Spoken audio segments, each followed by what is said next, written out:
students, welcome to Learners University. We are here again with another video of Class 8 Social Science History, our Past 3, Chapter number 3, Ruling the Countryside. In previous classes, in previous video, we have read about how the country how the East India Company generated revenue.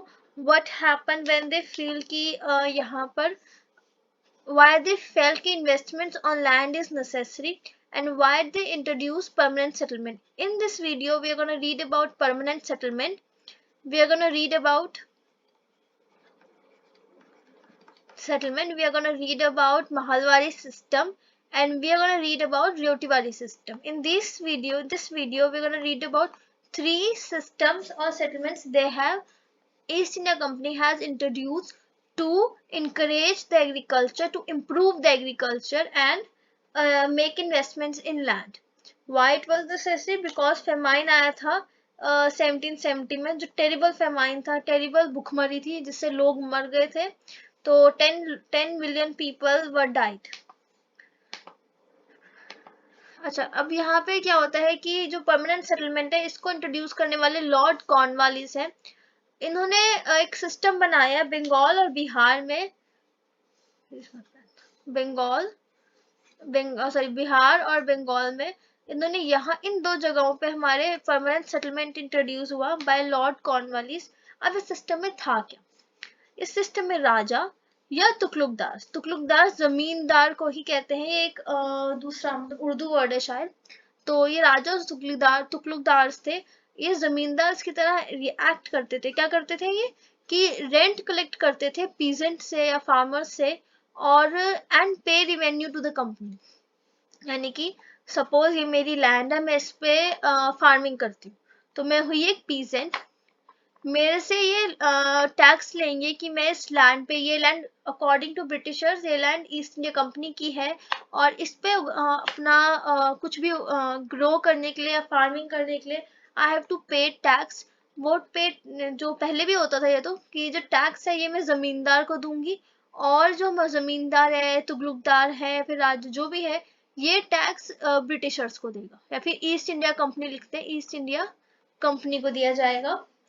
और the revenue to be collected from an area was fixed permanently. Suppose इससे revenue collect करना है और मेरा जो tax है वो है 1500 रुपये. उस टाइम पे बहुत ज़्यादा था, बट ये 500 कर लेते हैं, 1500 तो बहुत ही ज़्यादा हो जाएगा. तो मतलब उस टाइम के लिए आई गेस सो उस टाइम पे आई गेस 500 भी बहुत ज़्यादा होते थे, बट हम एक हाइपोथेटिकली कुछ ले लेते, फिगर ले लेते हैं.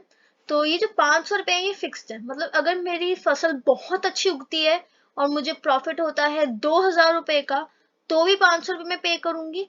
और अगर मुझे होता है लॉस और मेरे को सूखा पड़ जाता है, मतलब इट्स लाइक कि बारिश नहीं होती और ये बेकार होगी मेरी फसल, तो भी तो मेरा लॉस होता है और बहुत मुश्किल से मैं 500 रुपये कमा पाती हूँ. सपोज मैं कुछ कमा ही नहीं पाती, तो भी मुझे 500 रुपये पे करने पड़ेंगे. 500 रुपये पे नहीं करूंगी तो ये लैंड मेरे से ले ली जाएगी बाय जमींदार. तो कोई इसका मतलब है नो स्कोप ऑफ रिवीजन, यानी कि 500 रुपये चेंज नहीं होंगे चाहे कुछ भी हो जाए. अब जो लोकल जमींदार से उनको तो बोल दिया गया कि तुम पैसे कलेक्ट करो या रिवेन्यू कलेक्ट करो, टैक्स लो पीजेंट से. हर साल उनको, हर ईयर उनको 500 रुपये पे करना होता था और एक फिक्स्ड अमाउंट था ये कि सपोज 30 तारीख तक, 30 मार्च तक तुम्हें ये पैसे पे करने पड़ेंगे, 31 मार्च तक. If he was able to collect more revenue, जैसे कि अगर सपोज जमींदार जो है, जमींदार ऐसे 10 पीजेंट्स के पास गया और 10 पीजेंट्स ने उसको 500 रुपये दिए, तो उसके पास हो गए 5000 रुपये. ठीक है, तो ठीक है 5000 रुपये. इसको जो ईस्ट इंडिया कंपनी उन्होंने सिर्फ 2000 रुपये मांगे या 3000 रुपये मांगे कि 3000 रुपये परमानेंटली है जमींदार से भी कि तुम्हें 3000 रुपये टैक्स देना ही देना है पीजेंट से कलेक्ट करके. इनका भी वही है, फिक्स है 500 रुपये पे करना है. इसका भी फिक्स है कि इसको 500 रुपये ही लेना है. अभी सपोज 500 रुपये लेता है 10 पीजेंट से फॉर एग्जाम्पल, तो इसको 5000 रुपये हो गए और ईस्ट इंडिया कंपनी ने बोला कि चलो तुम्हें 3000 रुपीज परमानेंटली देना है और ये 3000 रुपये किसी भी हालत में चेंज नहीं होंगे. तो जमींदार तो 500 रुपए है तो उसने 3000 रुपए दिए, 2000 इसको प्रॉफिट हो गया। बट एक दूसरा केस ले लेते हैं, एक सेकेंड।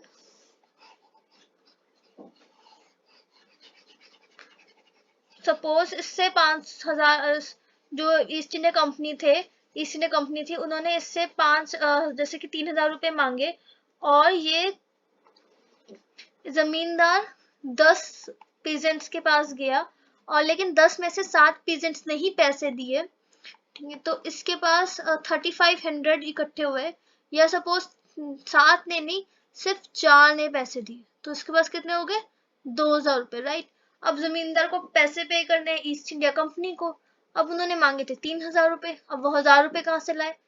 अगर वो पैसे पे नहीं कर पाता है इनको पूरे, तो ईस्ट इंडिया कंपनी जमींदार से उसकी राइट्स छीन लेगी कि अब तुम कलेक्ट नहीं करोगे कहीं से पैसे, और एक नया जमींदार उसकी जगह अलॉट कर देगी कि एक नया जमींदार कलेक्ट करेगा आगे से पैसे। तो शॉर्ट में पैसे परमानेंट है, 500 रुपए ही लेने हैं हर एक फार्मर या पीजेंट से, वो हर एक साल के एंड में लिए जाएंगे।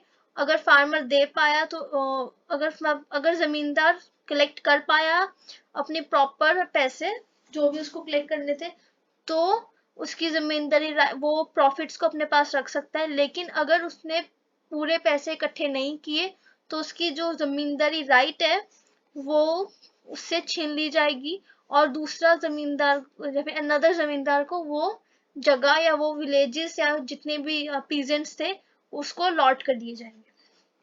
तो अब यहाँ पे प्रॉब्लम क्या है, पीजेंट्स के लिए दिक्कत क्या है, पीजेंट्स बहुत जबरदस्त इन्होंने सफर किया, क्यों, क्योंकि जमींदार को तो सिर्फ पैसे से मतलब है। वो जाएगा 10 लोगों के पास और 10 पीजेंट से बोलेगा ठीक है तुम मुझे 500 रुपए दो, ठीक है। अगर 500 रुपए नहीं दे पाएंगे तो इसको 10 पीजेंट्स में से सपोज एक ने 500 रुपए नहीं दे पाया, तो उसको ह्यूमिलिएट करेगा, उसको जबरदस्त जो भी है ह्यूमिलिएट करेगा या अब्यूज करेगा। और तो ये बेसिकली जमींदार उनकी लैंड का इनको फर्क नहीं पड़ता कि जो फार्मर है वो कितना अच्छा फार्मिंग कर रहे हैं या कितनी अच्छी क्रॉप्स उगा रहे हैं, उनको फर्क नहीं पड़ता कि फसल की एनुअली कितनी प्रॉफिट या लॉस हुआ है, उनको सिर्फ पैसे से मतलब है। तुम अगर पीजेंट अगर अच्छा कमा रहे हैं तो अच्छी बात है, नहीं कमा पा रहे तो भी उनको 500 रुपए देने पड़ेंगे। तो यहाँ पे इशू ये है कि जमींदार were not interested in investing money in improving of the productivity of land। इनको इनको फर्क नहीं पड़ता कि वो लैंड कैसी है, बस पैसे दो, पैसे देने हैं तो देने हैं। इनको फर्क नहीं पड़ रहा कि जिसपे पीजेंट्स उगा रहे हैं क्रॉप्स वो कैसी लैंड है। सपोज प्रोडक्शन कम हो गई या पीजेंट्स उस जो फार्मर है उस हिसाब से क्रॉप प्रोडक्शन नहीं कर पाए, तो जमींदार की रेवेन्यू डिमांड्स बढ़ जाएंगी, और वो peasants were forced to peasants को पैसे तो देने ही पड़ते थे, तो ही was force to borrow money from money lender. अब सपोज इनमें से एक या दो इंसान नहीं दे पाए, तो दो इंसान क्या करते थे, पैसे बोरो करते थे, उधार पे लेते थे, ठीक है, क्रेडिट पे लेते थे पैसे। तो अब कोई भी चीज तुम उधार पे लोगे तुम्हें पे तो करना ही पड़ेगा बाद में। तो अगर वो पे नहीं कर पाते थे तो उनको दिक्कत हो जाती थी, और वो डेट पे डेट उन पे इंक्रीज होता रहता था। तो यहाँ पे पीजेंट्स हर जगह से मतलब पिस रहे थे, देवर सफरिंग बैडली। जमींदार से भी प्रेशर था, अगर वो पैसे कहीं और से बोरो करें तो वहां पे ये डेट में फंस जाएंगे। तो ये these were the problems faced by the peasants. और जमींदार को फर्क नहीं पड़ता था ये जो लैंड प्रोडक्शन है वो कैसी है, ये कोई अच्छे सीड्स नहीं देंगे, तुम्हें कोई एक्स्ट्रा पैसे नहीं देंगे कि तुम अच्छी लैंड क्रॉप्स उगा सको पीजेंट्स को। तो ये इसमें फ्लॉ था परमानेंट सेटलमेंट। अगला आता है हमारा माहवारी सिस्टम। माहवारी सिस्टम को होल्ट मैकेंजी ने बनाया था। होल्ट मैकेंजी ने एक नया सिस्टम बनाया जो 1822 में इफेक्ट पे लाया गया। अब इसमें क्या होता था, they felt that village was an important social institution. ये कहते थे एक विलेज जो है, एक बड़ा सा विलेज जिसके अंदर बहुत सारे घर है, ये एक प्रॉपर इंस्टीट्यूशन है या फिर proper like society kind of है नॉर्थ इंडिया, ठीक है। And they need to be preserve, इसको प्रिजर्व करना चाहिए। तो इन्होंने क्या किया, the collectors went from village to village, ये एक विलेज से लेकर दूसरे विलेज पे जाते थे, और वहां पे उसकी लैंड जो जैसे यहाँ पे 10 घर है, तो 10 लैंड जितनी भी लैंड्स होंगी वहां पे इसको मेजर करते थे कि वो लैंड की फर्टिलिटी कैसी है, कितना एरिया है उस लैंड का, फर्टिलिटी कैसी है, कस्टम्स कैसे है उस विलेज के, ये सब ऑब्जर्व करके इन्होंने एक माहवारी सिस्टम बनाया। माहवारी सिस्टम वेस्टर्न उत्तर प्रदेश और मध्य प्रदेश, पार्ट्स ऑफ मध्य प्रदेश और पंजाब में ज्यादा चला था। तो ये जो माहवारी सिस्टम है ये उत्तर प्रदेश, मध्य प्रदेश और पंजाब में ये सिस्टम चला था। कौन सा? माहवारी सिस्टम। परमानेंट सेटलमेंट बिहार और वेस्ट बंगाल में चला था। माहवारी सिस्टम की क्या स्पेशलिटी थी? ये लोग एज विलेज को देखते थे, प्रॉपर विलेज इनके लिए एक यूनिट होता था विलेज। तो land was commonly owned by a group of villagers, by the group of villagers. एक सपोज एक विलेज है, ठीक है, इसके अंदर एक लैंड है। अब ये जो लैंड है ये 4-5 लोगों की मिलके होती थी, एक विलेजर्स की होती थी। तो विलेजर्स को महल नाम दिया गया। अब the task of collecting the revenue and paying it to the company was given to the headman of each mahal. यानी कि सपोज एक ग्रुप है जिसके अंदर ABCDE है, ये विलेजर्स है, एक ग्रुप है, इसमें हमारा ए लीडर है। तो एक ईस्ट इंडिया कंपनी ने एक को टास्क दे दिया, ठीक है, तो तुम 5 लोगों से पैसे कलेक्ट करोगे, ठीक है, और तुम हेडमैन हो, जैसे हेडमैन है, ठीक है, तुम 5 लोगों से कलेक्ट करोगे और हमें पे करोगे। तो एक विलेजर्स के ग्रुप को या एक विलेज को कहा जाता था महल, और उससे पैसे कलेक्ट करते थे। कौन देता था? फिर जैसे पिछली बार जमींदार दे रहा है या तुगलकदार दे रहा है, इस बार हेडमैन देता था, या फिर उस विलेज का हेड देता था पैसे उनको, किसको? ईस्ट इंडिया कंपनी को। और ये उत्तर प्रदेश, वेस्टर्न उत्तर प्रदेश, मध्य प्रदेश और पंजाब में बहुत ज्यादा फेमस था ये। अच्छा, इस माहवारी सिस्टम की ना बड़ी अच्छी क्वालिटी थी कि ये फिक्स नहीं था। मतलब अगर लैंड में कोई कमी है या लैंड में प्रोडक्शन कम होगी, कुछ भी ऐसा सिस्टम है, तो it could be revised periodically, हर साल के अकॉर्डिंग, हर पीरियड या हर साल के अकॉर्डिंग ये लोग पैसे, सपोज इस साल प्रोडक्टिविटी अच्छी हुई तो उनको लग रहा है लैंड का फर्टिलिटी अच्छी है, लैंड का एरिया अच्छा था, 500 रुपये रख लेते हैं। अगली बार देखते हैं कि लैंड की फर्टिलिटी बेकार है तो ये 300 रुपये रख लेते थे। मतलब पैसे जो थे टैक्स के में है, मतलब हर एक लैंड के वो चेंज होने के उसके चांसेस थे, बट बहुत रेयर ही चेंज होते थे। बट अच्छी बात यह है कि फिक्स नहीं थे पैसे। खैर, अगला हमारा आता है रियोटवारी सिस्टम। हमने देखा था रियोटवारी सिस्टम को थॉमस मुनरो ने बनाया था, और हमारे महलवारी सिस्टम को होल्ड मैकेंजी ने बनाया था। हमारे परमानेंट सिस्टम को लॉर्ड कॉर्नवालिस ने बनाया था। ये नाम याद रखना जरूरी है, मैच द फॉलोइंग्स में आते हैं। अच्छा, रियोटवारी सिस्टम को थॉमस मुनरो ने बनाया था। अब ये मद्रास और बॉम्बे में फेमस था। ये हमारा मद्रास है, चेन्नई के आसपास है, तो मद्रास और बॉम्बे में ये जो था,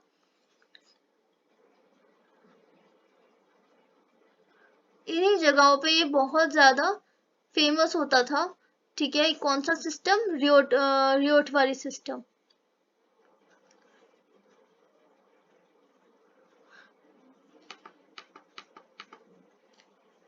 इसके बाद हमारा under the company made a revenue settlement directly with the Riot और पीजेंट। यहाँ पे रियोट दिया गया, एक पीजेंट का नाम बनाया गया कि पीजेंट को एक टर्म से इंट्रोड्यूस किया गया, रियोट। तो रियोट कहा जाता था उनको, तो उन्हीं से इन्होंने डायरेक्ट सेटलमेंट करी कि चलो जमींदार से बात नहीं करेंगे, अब सीधा हम पीजेंट से बात करेंगे। और हमने एक पीजेंट से बात करी और उसको बोला कि आपको इतने पैसे देने पड़ेंगे। Farmers were recognised as the owner of the land. एक फार्मर को बोल दिया गया कि आप इस लैंड के ऑनर हो, कोई जमींदार से पैसे नहीं कलेक्ट कर रहे हम, किसी भी हेडमैन से पैसे नहीं कलेक्ट करेंगे, हम आप ही से पैसे कलेक्ट करेंगे, आप ही के लैंड के जो आप पैसे, जो भी आप क्रॉप कल्टीवेशन में जो भी कर रहे हो, प्रोडक्शन हुई है। और रिवेन्यू कैसे सेटल होगा? लैंड की फर्टिलिटी पे। रिवेन्यू ज्यादा और कम according to us, according to me settle नहीं होगा, ये आपकी लैंड की जो फर्टिलिटी है उसी बेसिस पे ये सेटल होगा। तो आई गेस आज के लिए इतना ही है। और ये थॉमस मुनरो की पिक्चर है आपकी बुक के अंदर है कहीं ना कहीं, and just figure it out. आज की वीडियो के लिए इतना ही था। I hope ryotwari system, permanent settlement और माहवारी सिस्टम समझ में आया है। रियोटवारी सिस्टम को बनाने वाले थॉमस मुनरो हैं, माहवारी सिस्टम को बनाने वाले हॉल्ट मैकेंजी हैं।